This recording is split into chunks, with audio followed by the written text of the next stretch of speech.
Cumprimentar o presidente, os nobres vereadores que estão presentes no plenário e aqueles que estão nos acompanhando também em seus gabinetes. O primeiro sentimento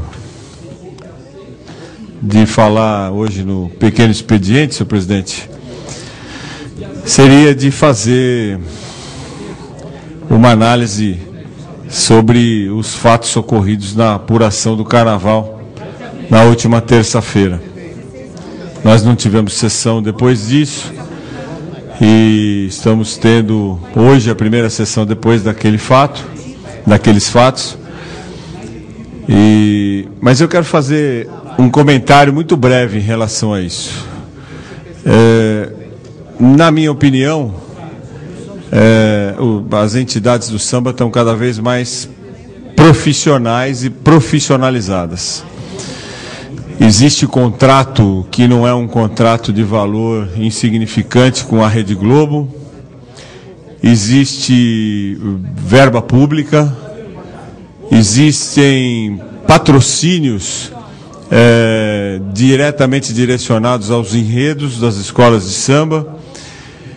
O samba de São Paulo, o Carnaval de São Paulo, como o do Rio de Janeiro, mas o de São Paulo ainda num estágio um pouco menor, está 100% profissionalizado. Então, eu quero dar uma opinião muito simples em relação a isso. Eu acho que na próxima apuração, a gente não deve ter grade, não deve ter alambrado, não deve ter segurança, não deve ter nada. Profissional é profissional. Se o samba é profissional na hora de assinar contratos e de receber recursos e de fazer parcerias com patrocinadores, tem que ser profissional na hora da apuração também. E aquelas pessoas que não agirem dessa forma, tem que acontecer o que está acontecendo. A legislação cuida e a polícia cuida. Mas eu quero também fazer uma observação e deixar um registro feito sobre um assunto que eu considero extremamente grave e que é um assunto de âmbito nacional, até porque a legislação penal, a legislação processual penal, a legislação relativa ao cumprimento de penas no nosso país é uma legislação minimamente ultrapassada.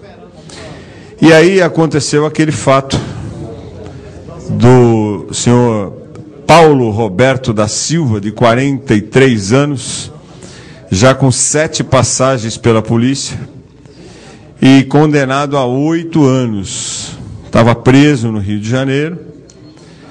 E aí conseguiu liberdade condicional, num desses mutirões que são feitos para analisar o cumprimento das penas.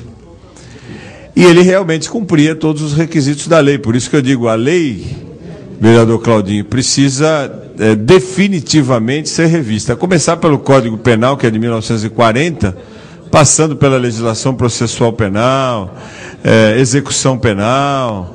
Toda a legislação relativa às questões penais e ao cumprimento de penas precisa definitivamente ser revista.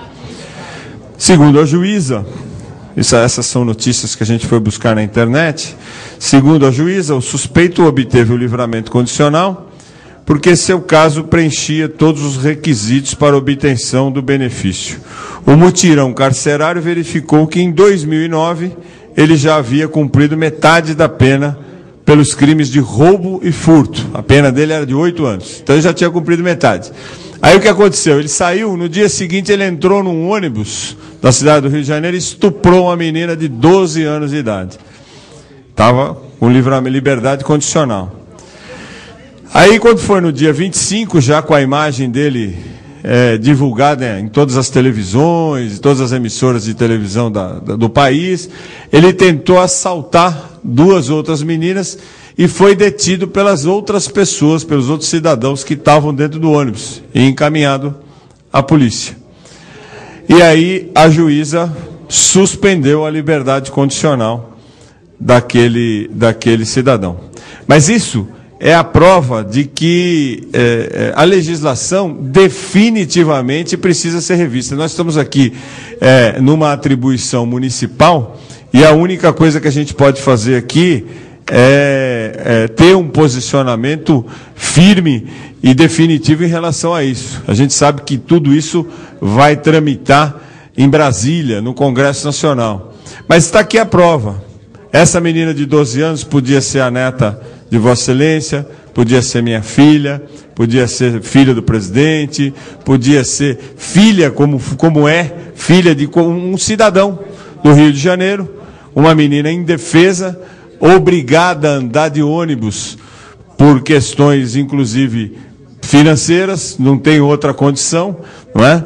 Obrigada a se locomover de ônibus na cidade do Rio de Janeiro e dar de cara com esse cidadão com 8 anos de pena nas costas por roubo e furto em liberdade condicional para poder cometer essa barbaridade. Esse está preso, a liberdade condicional dele foi suspensa. E os outros, onde estão? Que hora vão aparecer? Vão fazer mal para quem? Então está na hora do Congresso Nacional definitivamente dar prioridade para essas questões, para que a gente não fique nas mãos dessas pessoas que, sinceramente, não têm a mínima condição de convivência em sociedade.